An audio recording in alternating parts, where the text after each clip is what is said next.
जय माता दी। आप सभी का दिन शुभ हो।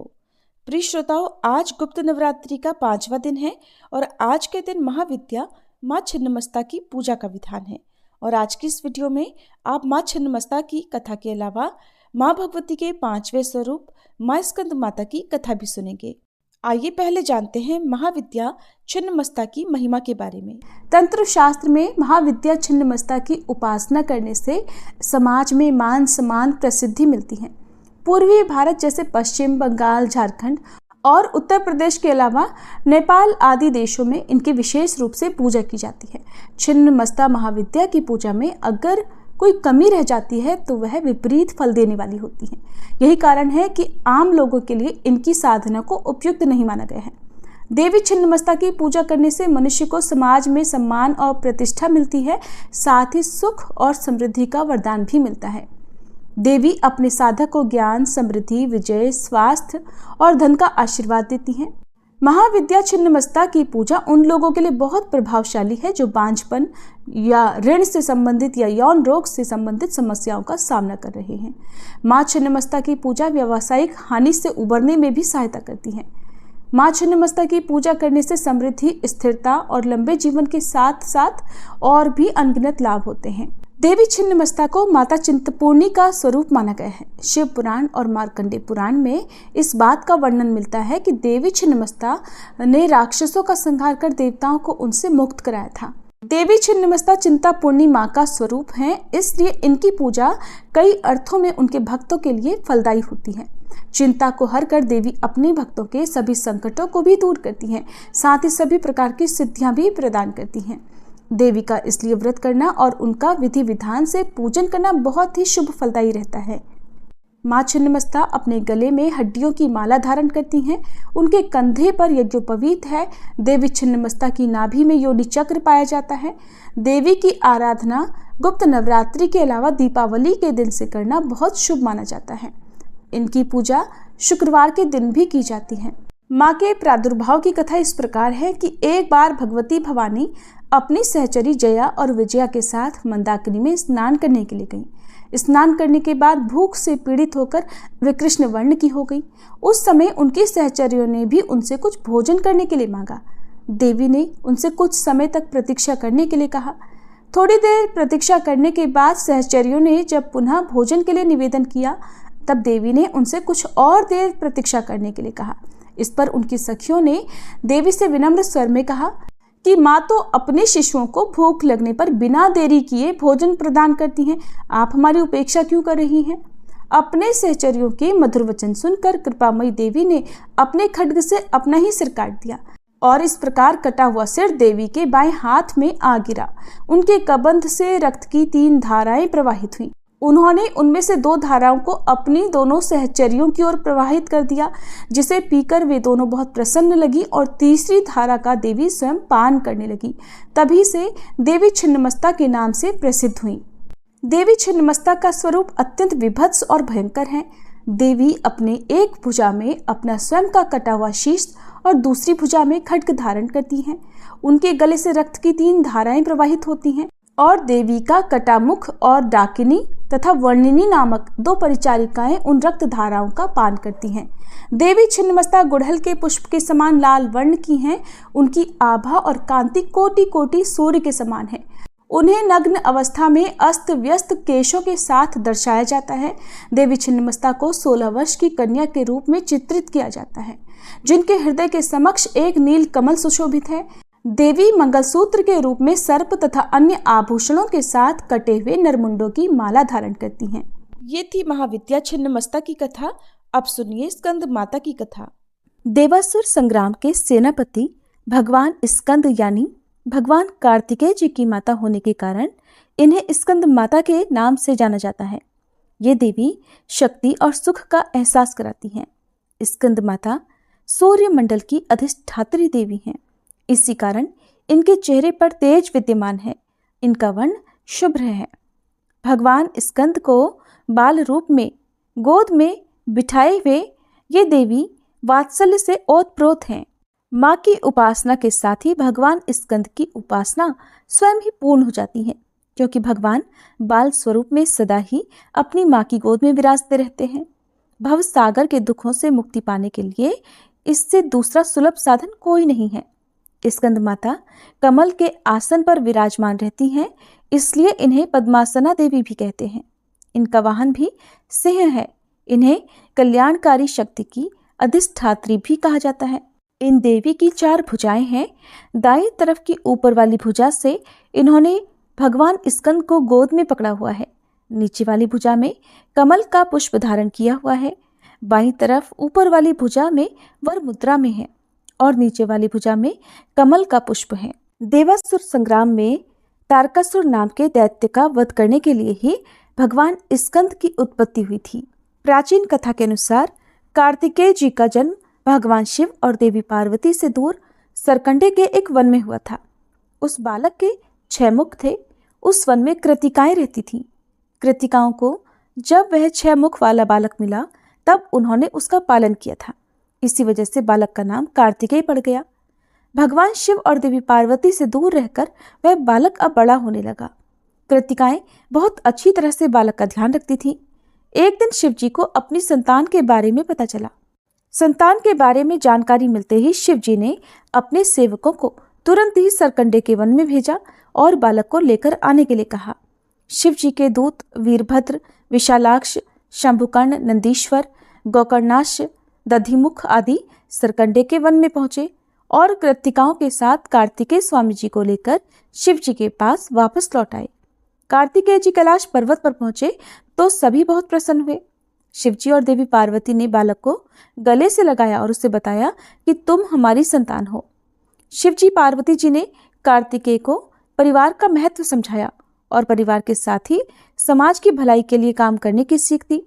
तब शिव जी ने कार्तिकेय जी से कहा कि तुम बहुत वीर हो, इसलिए पुत्र आज से तुम्हें देवताओं का सेनापति नियुक्त किया जा रहा है। उस समय तारकासुर नाम के दैत्य ने बड़ा आतंक मचा रखा था और उसे वरदान मिला हुआ था कि उसका वध भगवान शिव के पुत्र द्वारा ही होगा। जब कार्तिकेय जी देवताओं के सेनापति बने तब उन्होंने तारकासुर का वध किया था। माँ भगवती के स्कंद माता स्वरूप की असली पहचान उनके पुत्र स्कंद की वजह से ही है और संतानहीन दंपतियों को खास तौर पर आज के दिन स्कंद माता की पूजा अवश्य करनी चाहिए। स्कंद माता की कृपा से निसंतानों को संतान सुख मिलता है और संतान से जुड़ी समस्याएं भी दूर हो जाती हैं। जम्मू के महाराज चंद्रदेव बड़े धर्मात्मा और दानी थे। उनके यहाँ हजारों दीन दुखी नित्य भोजन पाया करते थे। राजा को किसी भी प्रकार की कोई कमी नहीं थी। उनकी कोई संतान नहीं थी, बस यही उनका एकमात्र दुख था। एक दिन राजा और रानी हरिद्वार स्नान करने गए और तब वहां उनकी भेंट महात्मा हंसदेव जी से हुई। महात्मा अंतर्यामी थे। वे राजा के दुख को जानकर कहने लगे, राजन, अगर तुम चंडी देवी का यज्ञ करो तो तुम्हें संतान प्राप्त हो सकती है। महात्मा जी की आज्ञा मानकर वापस आकर राजा ने चंडी देवी के प्रति यज्ञ करवाया। माँ चंडी की कृपा से उन्हें उसी साल एक कन्या प्राप्त हुई। उसका नाम चंद्रभागा रखा गया। दूसरे ही वर्ष उनके एक पुत्र भी हो गया जिसका नाम चंद्रशील रखा गया। कन्या के युवा होने पर उसका विवाह महेशपुर के राजकुमार के साथ करवा दिया गया। कुछ समय के बाद राजकुमार चंद्रशील का विवाह भी था तो महात्मा हंसदेव जी भी जम्मू पधारे। वहां उन्होंने राजकुमारी चंद्रभागा का ललाट देखकर कहा कि 7वें दिन ही ये विधवा हो जाएगी। इस पर तो सब संबंधी महात्मा जी के चरणों में गिरकर उपाय पूछने लगे। हंसदेव जी ने कहा, यहाँ त्रिकूट पर्वत पर माता वैष्णो देवी का निवास है। अगर उनकी कृपा हो जाए तो मृत्यु टल सकती है। ठीक 1 सप्ताह बाद ही राजकुमार शांताकार के सिर पर पेड़ की डाल गिरने से उनकी मृत्यु हो गई और इस प्रकार अकाल मृत्यु के कारण चारों ओर शोक फैल गया। तब चंद्रभागा ने प्रण लिया कि जब तक वैष्णो देवी उसके पति को पुनर्जीवित नहीं कर देती वह भोजन नहीं करेगी। इसके बाद उसने पति के शव को भी सुरक्षित रखवा दिया। निराहार व्रत करते हुए चंद्रभागा को 9 दिन बीत गए। 10वें दिन देवी ने प्रसन्न होकर दर्शन दिए और वर मांगने को कहा। चंद्रभागा ने कहा कि माँ, पति के बिना मैं कोई वर मांगने को कदापि तैयार नहीं हो सकती। मुझे और कुछ नहीं चाहिए। इस पर देवी ने शांताकार को पुनर्जीवित कर दिया तो चंद्रभागा ने वर मांगा कि युगों तक देवी उन्हीं के राज्य में निवास करें और अपनी कृपा दृष्टि सदैव बनाए रखें। तब माता ने तथास्तु कहकर ये वर दे दिया और इसी कारण से आज भी भारतीय नारियां घर में जौ बोती हैं और 9 दिन व्रत रखकर अपने सुहाग की मंगल कामना करती हैं। इन 9 दिनों को नवरात्रि कहते हैं। इसमें तीर्थ यात्रा और माँ भगवती के दर्शनों का विशेष फल प्राप्त होता है। माँ भगवती की एक और कथा के अनुसार एक समय लीलाधारी शंकर देवी सती के साथ नंदीश्वर पर बैठे त्रिलोकी का भ्रमण कर रहे थे तो दंडक वन पहुंचने पर भगवान शंकर ने विरह से व्याकुल होकर घूमते हुए रामचंद्र जी को प्रणाम किया था। इस संबंध में कहा जाता है कि एक बार शिव जी अखंड समाधि में लीन थे। बहुत लंबे समय के बाद जब उन्होंने समाधि खोली तब उनके मुख से पहला शब्द राम निकला। भगवती सती ने उसे सुनकर भगवान शिव से पूछा, प्रभु ये राम कौन है जिनका आप स्मरण कर रहे हैं? तब शिव जी ने उत्तर दिया, हे प्रिय, राम ही तो मेरे आराध्य देव हैं। वे साक्षात परब्रह्म हैं। वर्तमान में वह पृथ्वी लोक पर मानव शरीर धारण कर उत्पन्न हुए हैं और अब वह धरती मंडल पर लीला करते विचर रहे हैं। धर्म की स्थापना के लिए ही मेरे प्रभु ने यह अवतार लिया है। मैं तो उन्हीं का स्मरण कर रहा हूँ। ये सुनकर देवी सती के मन में संदेह हुआ कि अगर राम पूर्ण ब्रह्म है तो वे सीता जी के विरह में व्याकुल हो रहे हैं और एक सामान्य मनुष्य का सा व्यवहार क्यों कर रहे हैं? क्यों नहीं वे अपनी पत्नी सीता जी को ऐसे ही खोज लेते? वे तो अपनी दृष्टि मात्र से ही सीता जी के बारे में पता लगा सकते हैं और उन्हें अपने पास बुला सकते हैं। अंतर्यामी भगवान शंकर ने जब देवी सती के मन की ये बात जानी कि श्री राम जी के पूर्ण ब्रह्म होने के बारे में देवी सती के मन में शंका है, तब उन्होंने सती से कहा, हे प्रिय, यदि तुम्हारे मन में किसी भी प्रकार की शंका है तो तुम स्वयं अपनी बुद्धि से परीक्षा ले सकती हो। भोले शंकर से स्वीकृति पाकर देवी सती उस स्थान पर पहुंची जहां श्री रामचंद्र जी सीता जी के विरह में व्याकुल होकर भटक रहे थे। उस समय देवी सती ने सीता जी का रूप धारण कर लिया और सोचा कि यदि रामचंद्र जी उन्हें देखकर भ्रमित हो जाएंगे तो स्पष्ट हो जाएगा कि वे पूर्ण ब्रह्म नहीं है। परंतु देवी सती ने जो सोचा उसका विपरीत हुआ। देवी सीता का रूप धारण करके आती हुई देवी सती को देखकर भगवान श्री राम ने उन्हें दूर से ही प्रणाम किया और कहा, हे माता, आप इस वन में क्यों विचरण कर रही हैं और भगवान शंकर कहाँ हैं? रामचंद्र जी के मुख से माता शब्द सुनकर देवी अत्यंत लज्जित हुई और इस स्वरूप को त्याग कर शंकर जी के पास वापस लौट आई। भगवान शिव जी भी योग दृष्टि से यह सब कुछ देख रहे थे। जब उन्होंने सती को मात्र तुल्य सीता जी के रूप में देखा तो त्याग दिया। उसी क्षण उनका त्याग कर दिया। देवी सती के मन में घोर पश्चाताप और दुख हुआ, लेकिन अब और हो भी क्या सकता था। भगवान शिव ने देवी सती से कुछ कहा तो नहीं, लेकिन उसके बाद धीरे धीरे देवी सती को भी पता चल गया कि भगवान शिव ने उन्हें पत्नी रूप में त्याग दिया है। अब ये सोचकर वह दुखी रहने लगी। विधाता का विधान। उसी समय दक्ष प्रजापति ने कनखल नामक स्थान पर एक बहुत बड़े भारी यज्ञ का आयोजन किया। यज्ञ में भाग लेने के लिए उन्होंने सभी देवी देवताओं को तो निमंत्रित किया, लेकिन पूर्व द्वेष के कारण भगवान शिव और देवी सती को नहीं बुलाया। राजाओं और देवताओं को विमानों में बैठकर वे यज्ञ में सम्मिलित होने के लिए जाते देखा तो देवी सती अपने पति से भी चलने का आग्रह करने लगी। भगवान शिव ने बिना निमंत्रण के जाना उचित नहीं समझा। तब देवी सती ने पुनः आग्रह किया और तर्क देने लगी कि पुत्री को अपने पिता और अपने गुरु के यहाँ बिना बुलाए जाने में कोई दोष नहीं। आखिरकार शिव जी ने सती को तो दक्ष के यहाँ जाने की सलाह दे दी, परंतु स्वयं नहीं गए। देवी सती अपने पिता के उत्सव में जाकर सम्मिलित तो हो गई, मगर वहां उनका वैसा आदर नहीं हुआ जैसा कि अन्य निमंत्रित अतिथियों का हो रहा था। भगवान शंकर जी की अर्धांगिनी सती ने समस्त देवताओं के साथ पति को न बुलाए जाने पर और उनका घोर अपमान समझकर वे इस निरादर को सहन नहीं कर सकी। मन ही मन वह अपने को पत्नी के रूप में त्यागे जाने से भी दुखी थी। दोनों ही कारण थे। बहुत दिनों से वह यह व्यथा झेल रही थी। तब वह यज्ञ के समक्ष खड़े होकर क्रोध में आकर कहने लगी, हे पिता, मैंने तुम्हारे शरीर से जन्म लिया और तुमने मेरे पति का अपमान किया है। इस कारण मैं तुमसे उत्पन्न इस शरीर को भी नहीं रखूंगी।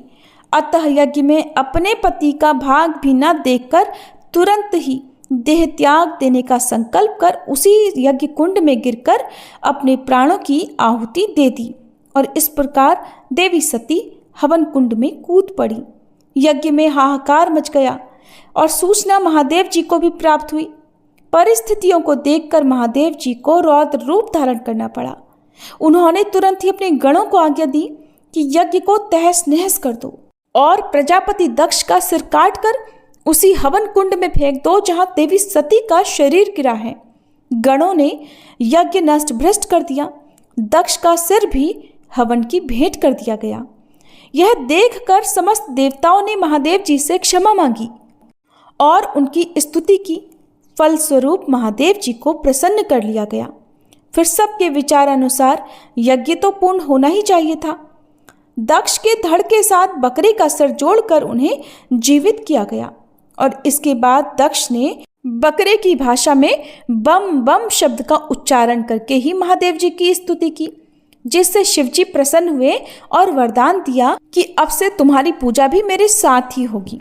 इसके बाद भगवान शिव देवी सती के विरह में व्याकुल होकर उनके मृत शरीर को कंधे पर डाले हुए तीनों लोकों में भटकने लगे।